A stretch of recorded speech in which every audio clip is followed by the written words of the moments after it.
On this Armistice Day, we are here to remember the terrible loss of life in Palestine, and how fitting it is that it's this Armistice Day we are here calling for an armistice. For those that don't know, armistice means ceasefire.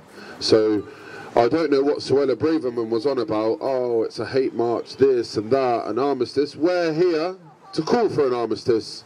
And I don't think that anybody who died in World War I would have a problem with us marching through calling for less war, because that's essentially what we are doing. An armistice that our government here in the UK are resisting, an armistice they don't want. They are resisting as it serves their wider interests. Rishi Sunak and his cronies are warmongers, and they are penny pocketers. His company Infosys has got a $1.5 billion deal with BP, which has been given rights by Israel to explore the Gazan Sea, just off of Gaza, the coast. So we can all understand why he doesn't want an armistice, because it serves his interests. How dare they? How dare she, Suella Braverman? How dare she try to stop this march that calls for an armistice on Armistice Day?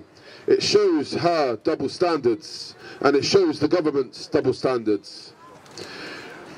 And this comes on the evening last night where multiple hospitals were targeted in Gaza. Out of the 36 hospitals that were operating in Gaza before, I think there's only 16 left that are operating, and they are dropping. There isn't fuel, there isn't electricity, they haven't got the necessary means. People are having operations with no anaesthetic. So we can see all the devastation that was caused at the gates of Al-Shifa Hospital last night. They targeted the hospital with multiple raids on the gates. Multiple people were killed. We can genuinely say they don't care about the loss of life. Yesterday, the Israeli ministry released the death toll for Gaza, and I was quite surprised, as it was an overestimation. The Gaza ministry toll is around 11,000, 12,000. The Israeli ministry put it at 20,000. And they also stupidly said that they've only killed 60 Hamas militants. So if we do the maths, that's an accuracy of 0.03%. 0.03%. 99.7% of the people that have been killed are innocent civilians, and 70% of them women and children. Do we stand for this? No. Do we agree with this? No. Good. Perfect. We all have a moral obligation to do something, and for any Muslim that is here, you know, on the Day of Judgment, Allah subhanahu wa ta'ala will ask you, what have you done? What have you done for this cause? So as a human being, we all have a moral obligation to our other human beings. So part of being on this march, writing to your MP, putting a post out on Instagram, everybody has a moral obligation to do any of this. And don't think that putting a post out on Instagram doesn't. People are starting to understand, especially they're starting to understand the difference between anti-Semitism and anti-Zionism. Very vastly two different things.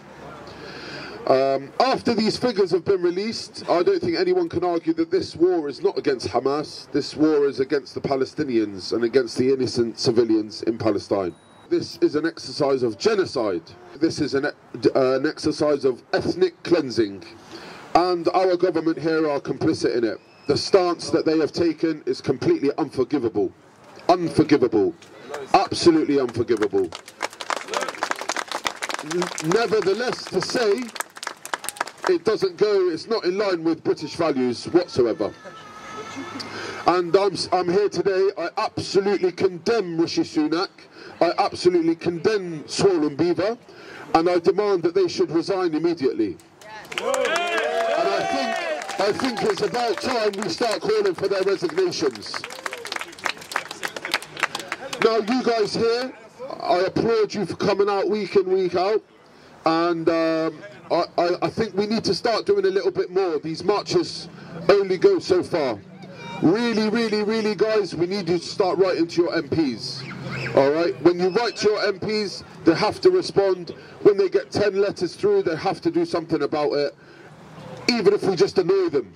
Even if we just annoy them, we need to start writing to our MPs. So if everybody can go home tonight, mashallah, we've got a lot of people here. If everybody can go home tonight and write a letter, you can go online, put your postcode in and see who your local MP is. Connor Burns, or Tobias Elwood, or Robert Sims. Yeah, we need to start writing to our MPs, guys. As most of you are aware, we had a very good win on Tuesday night. On Tuesday night, the council passed the motion that we put forward.